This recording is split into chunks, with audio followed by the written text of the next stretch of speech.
தொகுதி மறுவரை அதை மாற்றினா ஒரு மாநிலத்துக்கு எப்படி இழப்பு புரியுதா சொல்லியிருக்காங்க. நீங்க மறுவரை செய்தால் என்ன நன்மை, மறுவரை செய்யாட்டால் என்ன நன்மை, மறுவரை செய்தால் என்ன தீமை, மறுவரை செய்யாவிட்டால் என்ன தீமை, இதை சொல்லுங்க. பார்லிமெண்ட்ல கொடுக்கறதுக்கு முன்னாடியே தேர்தல் ஆணையம் மக்கள்கிட்ட கருத்தை கேட்கணும். எல்லா மாநிலத்துக்கும் அந்த பயன்படுற மாதிரி தான் திட்டம் போடுவாங்க. நம்ம மாநில அரசு மட்டும் நமக்கு மட்டும் வேண்டாம். நாம என்ன பண்ணணும், கல்வி நம்ம மட்டும் வச்சுக்கணும். இந்த மாதிரி சமுதாய சீர்திருத்தம்னா ஆட்சியாளர்கள் செய்யணும், அரசாங்கம் செய்யணும். ஒரு தனி மனிதர் செய்யறாரு, செங்கோட்டையன் இருக்காரு, அங்கதான் இளைஞர்கள் படிக்காம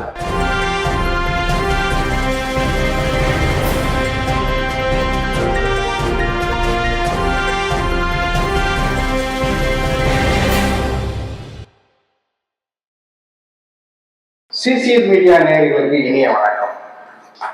தொகுதி மறுவரை விவகாரம் வேறு விதமாக தீவிரமடைந்து வருகின்றது.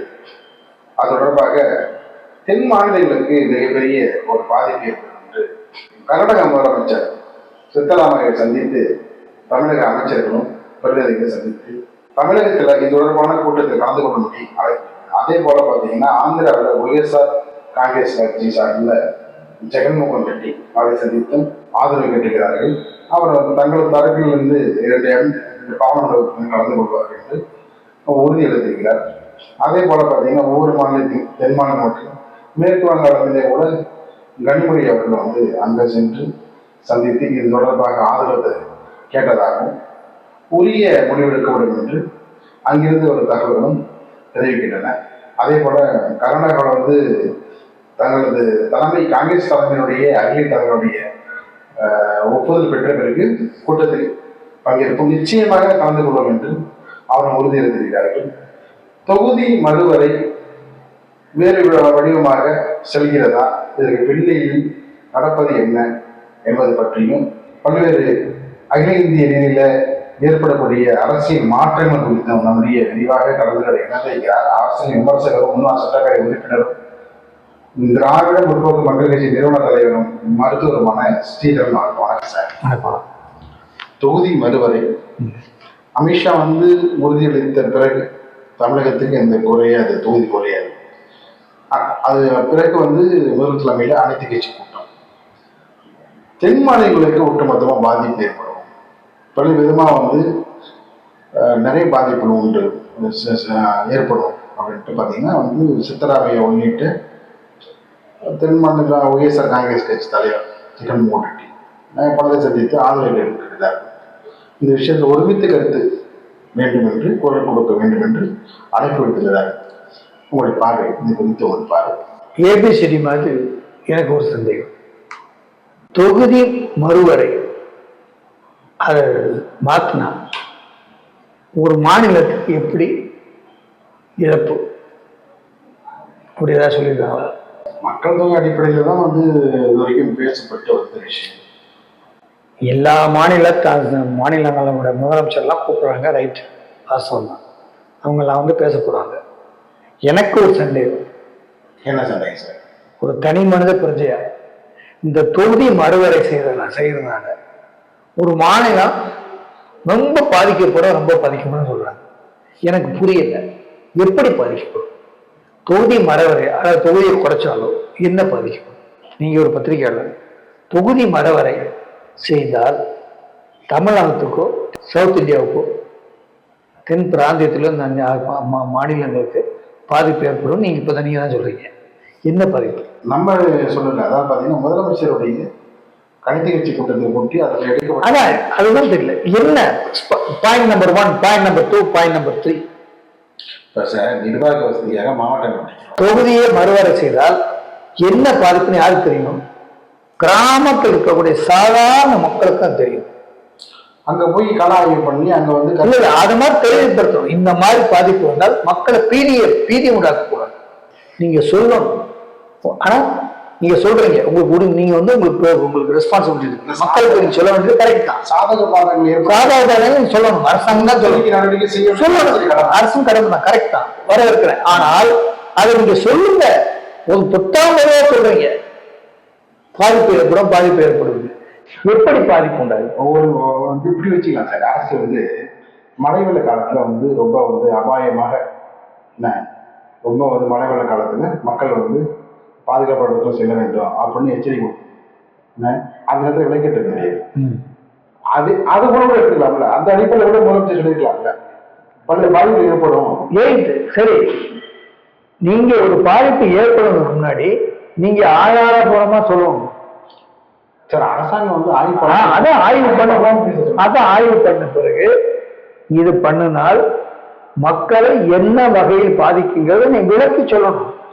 அரசாங்கம் வந்து மக்களுக்கு விளக்கணும் சார், அது நம்பிக்கையை சொல்லணும். ஆய்வு பண்ணிருப்பாங்க. இப்போ ஒரு இடத்துல பிளைக் வருது, நமக்கு இது வந்துச்சு, கோவிட் இருந்துச்சு, அரசாங்கம் எப்படி நமக்கு சொல்லிச்சு, இப்படி பத்திருப்பாங்க, இப்படி இருக்கணும், எப்படி எச்சரிக்கைப்பட்டுச்சு.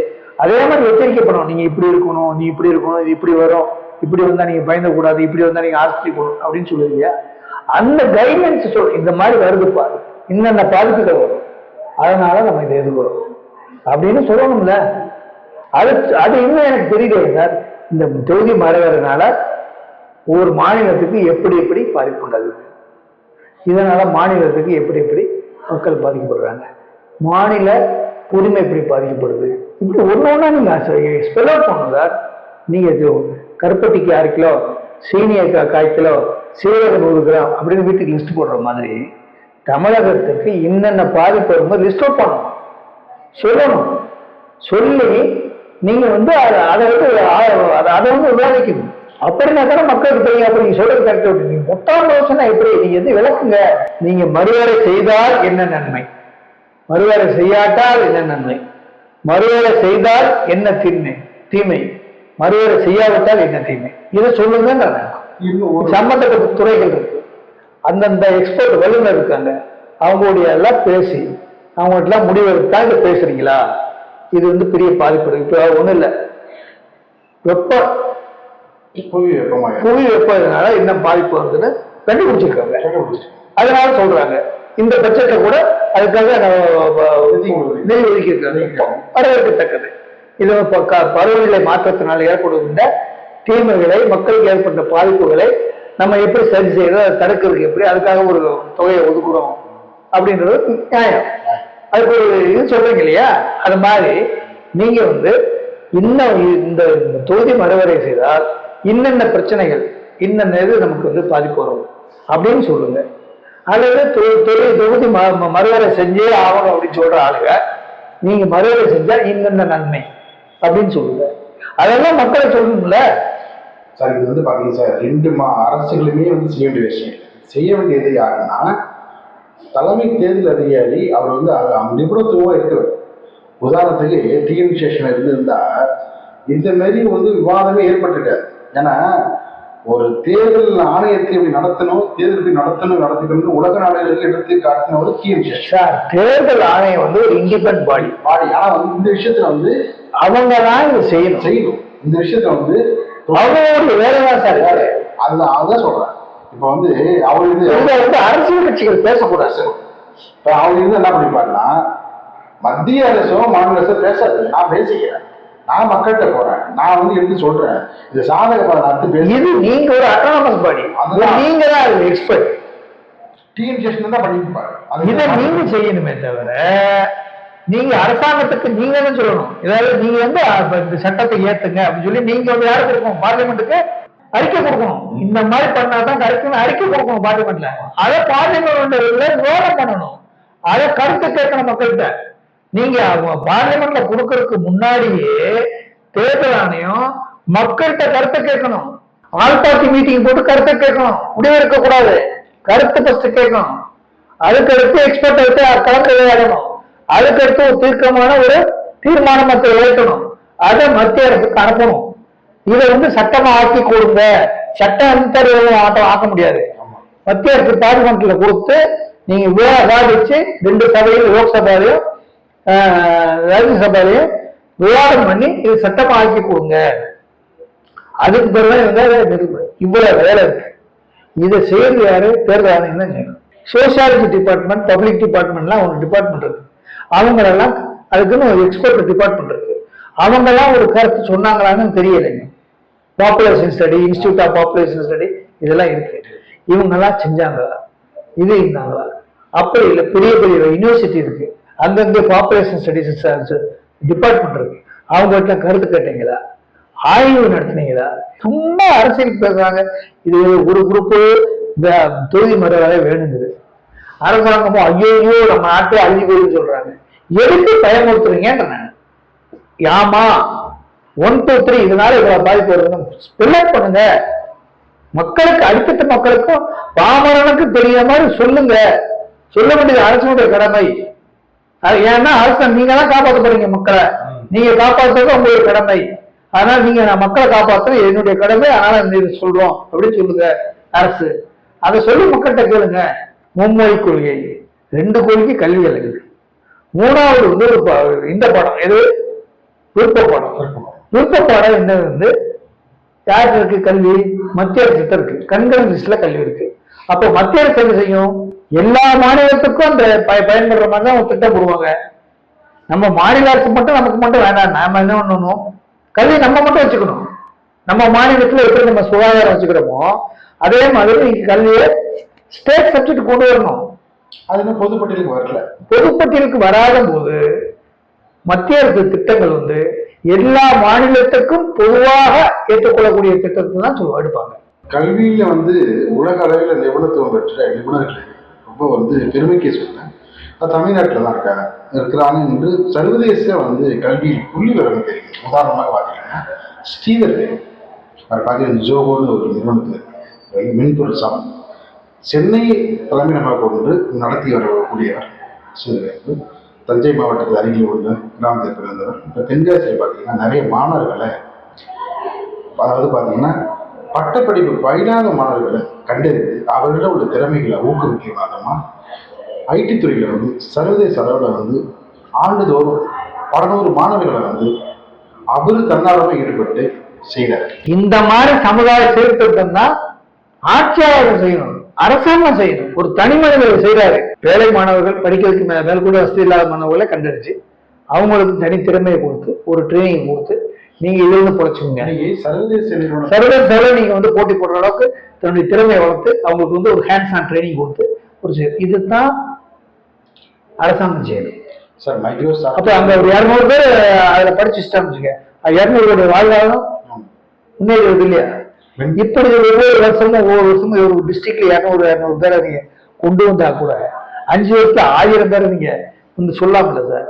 1000 பேரை நாங்க தண்ணீரை பண்ணிருக்கோம். ஒரு இன்ஜினியர் இருக்கோம். உலக அளவுல எந்த நாட்டுக்கு போனாலும் அவங்க பொழைச்சுக்குவாங்க. அப்படி ஒரு திறமையை நாங்க வளர்த்து கொடுத்துருக்கோம். இல்ல அவர்கள் எல்லாம் அரசாங்கத்தினுடைய ஒவ்வொரு துறையை சார்ந்து ஒரு ஆய்வுக்குழுல நியமிக்கலாம். அடுத்த கட்டத்துக்கு கொண்டு போறதுக்கு ஆலோசனை கேட்கலாம். 10 அதே மாதிரி அந்த மாதிரி 10 100 இளைஞர்களை 10 மாவட்டத்துக்கு அனுப்பிடலாம். நாங்க இப்படி கஷ்டப்பட்டோம், இப்படி வந்தோம், நாங்க 10ஆம் கிளாஸ் தான் படிச்சோம், எங்களுக்கு ட்ரைனிங் கொடுத்து இப்ப நாங்க நல்லா சம்பாதிக்கிறோம். அப்படியே மற்ற 10 அவங்க ரெஃபரன்ஸா வச்சு அவங்களுடைய எக்ஸ்பீரியன்ஸை ஷேர் பண்ணி இன்னும் அந்த மாவட்டத்துக்கு விரிவுபடுத்தலாம். இப்படித்தான் சார் செய்யணும். சாதாரணமாக துவங்கப்பட்ட அவருடைய நிறுவனம் உலக லெவலில் இருக்கிற மைக்ரோசாஃப்ட், கூகுள் போன்ற நிறுவனங்களை நிகராக நீங்க போட்டி போடுதுன்னா அவருடைய இந்த மென்பொருள்ல இருந்து அந்த தனித்துவமான அந்த ஆற்றல், திறமை இது எல்லாமே பார்த்தீங்கன்னா அதை ஈடுபட்டார். இது என்ன வியந்து பார்க்க வேண்டிய விஷயம் என்னன்னா எல்லாருமே பார்த்தீங்கன்னா பட்டப்படிப்பு படித்த மாணவர்களை கண்டறிந்து அவரை ஊக்கப்படுத்துவது என்பதுதான் அவர் பெரும்பான்மையாக செல்வாங்க. ஆனால் இவர் எப்படின்னா அந்த பட்டப்படிப்பு அதை இந்த இடைநின்ற மாணவர்கள், பட்டப்படிப்பு பயிலாத மாணவர்கள், ஸ்கூல் டிராப்அவுட்ஸ், காலேஜ் டிராப்அவுட்ஸ் எல்லாத்தையுமே பார்த்தீங்கன்னா 10ஆம் கிளாஸ் படிச்சுட்டு படிக்கிற வசதி இல்லாதவங்க அந்த மாணவர்களுக்கு அதிக திறமை இருக்கு, மின்பொருள் துறையில ஆர்வம்னா கண்டறிந்து அவரை அடுத்த நிலை கொண்டு போறது நம்ம அவன் முடிஞ்சது என்னென்னமோ அதை செய்யறாரு. இதெல்லாம் சாதாரண விஷயம், பெரிய லெவல். டென்மார்க் போல தமிழ்நாடு கல்வியில முன்னேறணும், சுவீடன் போல வரணும் அப்படின்னு நினைப்பது என்பது வெறும் வார்த்தைகளை மட்டுமே இருக்க முடியாது. இது போன்ற வார்த்தைகளை நம்ம பயன்படுத்திக் கொள்ள வேண்டியது நம்மளுடைய கடமை. அதை நோக்கி நம்ம அடுத்த கட்ட நகரின் அடுத்த நிகழ்ச்சியில இது விரிவா பேசணும். கல்வியிலையும் மற்ற நிகழ்வுகளையும் இல்லாத விஷயத்தை கடைபிடிக்கணும் என்பது குறித்து நம்ம வந்து புள்ளிவிவரமா பேசுவோம்.